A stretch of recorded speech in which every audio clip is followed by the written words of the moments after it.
কৈছোঁ তেওঁ যদি ISI এজেণ্ট আৰু সলমান খানৰ চিনেমা এটা আছে টাইগাৰ জিন্দায়ে ময়ো মানে ৰ এজেণ্ট এতিয়া এই দিল্লীৰ মানে নিজৰ বিজেপি দলৰ নেতৃত্বক ভাল পোৱাবলৈ কাৰণে এই কিছুমান ধৰণৰ মন্তব্য প্ৰকাশ কৰি আছোঁ মোৰ ফালৰ পৰা তেওঁৰ প্ৰতি শুভেচ্ছা থাকিল কৈছোঁ যে মুখ্যমন্ত্ৰী অলপ টেনশ্যনত আছে যাৰ ফলত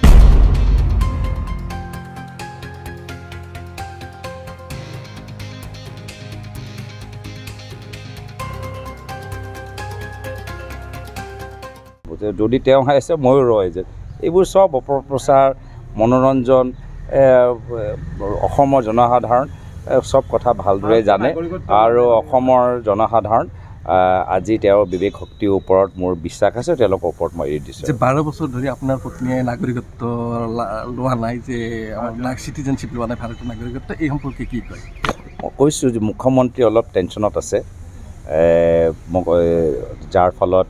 তেওঁৰ মানে পৰিয়ালৰ কিছু ডেফামেশ্যন কেছবোৰ এতিয়া কলিয়াবৰ তিনিআলিৰ সন্মুখতো হাইৱে কেছবোৰ এইবোৰ সব মানে দিল্লীত কাণত পৰি আছে সেই দিল্লীৰ মানে নিজৰ বিজেপি দলৰ নেতৃত্বক ভাল পোৱাবলৈ কাৰণে এই কিছুমান ধৰণৰ মন্তব্য প্ৰকাশ কৰি আছোঁ মোৰ ফালৰ পৰা তেওঁৰ প্ৰতি শুভেচ্ছা থাকিল